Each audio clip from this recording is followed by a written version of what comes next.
జీ5 app download చేసుకుని పూర్తి ఎపిసోడ్లని ఉచితంగా చూడండి. ఈ రాణి ఏమైపోయింది? కోర్టులో జరిగిన దానికి బెదిరిపోయి నిజంగా పారిపోలేదు కదా? మై గాడ్, అదే జరిగితే ఇక అను ఇంటి పెద్ద కోడలుగా రాజనందిని స్థానంలో ఫిక్స్ అయిపోయినట్లే. ఫిక్స్ అవ్వడం ఏంటి మేడం? నేనే రాజనందిని. ఏంటి, రాణి కోసం ఎదురుచూపులు చూస్తున్నారా? ఎందుకు? అట్లీస్ట్ కోర్టులో అయినా తను రాజనందిని అని ప్రూవ్ అయితే నన్ను ఇంటి నుంచి పంపించేయచ్చనే హోప్లో ఉన్నారా? అలా అని ఎవరన్నారు? నేనేదో క్యాజువల్గానే అబద్ధాలు చెప్పేస్తున్నారు. నాకు మీ ఇంటెన్షన్ ఏంటో బాగా తెలిసిపోయింది మేడం. ఎక్కువగా హోప్స్ పెట్టుకోకండి. మీరు అనుకున్నది ఏ మాత్రం జరగదు. ఏంటను ఏదో జరగదంటున్నావు? ఏం లేదత్తమ్మా, రాణి ఎక్కడికి వెళ్ళిందో ఏమైందో నిన్నటి నుంచి కనిపించట్లేదు. కోర్టు టైంకొచ్చి తనే రాజనందిని అని ఎక్కడ ప్రూవ్ చేస్తుందేమో.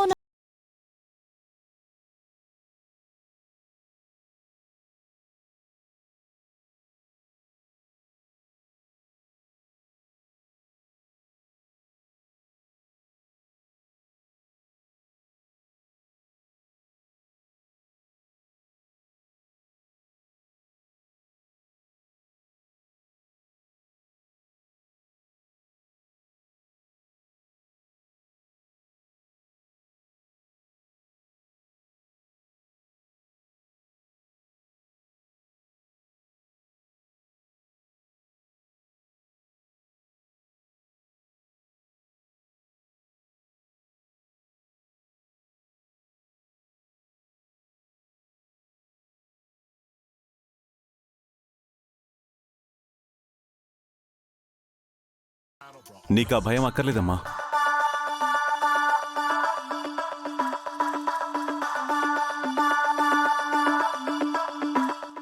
తను రాజనందిని కాదు అనేదే కాదు,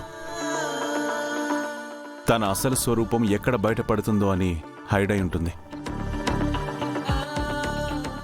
మరి కోర్టులో తను రాజనందిని కాదని ప్రూవ్ చేయడం ఎలా ఆర్యా? నేను అదే ఆలోచిస్తున్నానమ్మా. దానికి ఎలాంటి టెన్షన్ అవసరం లేదు. తను ఎవరో ఏంటో కూడా నేను ప్రూవ్ చేస్తాను. నాకు ఆ నమ్మకం ఉంది ఆర్యా. నువ్వేం చేస్తావో నాకు తెలీదు. నా కోడలికి మాత్రం ఇక మీదట ఎలాంటి కష్టం కలగడం కానీ ఎవరి వల్లైనా తను బాధపడటం జరగకుండా చూసుకోవడం నీ బాధ్యత. అలాగేమ్మా, నీ కోడల్ని సంతోషంగా చూసుకో.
జీ5 యాప్ డౌన్లోడ్ చేసి అన్ని ఎపిసోడ్స్ పూర్తి ఉచితంగా చూడండి.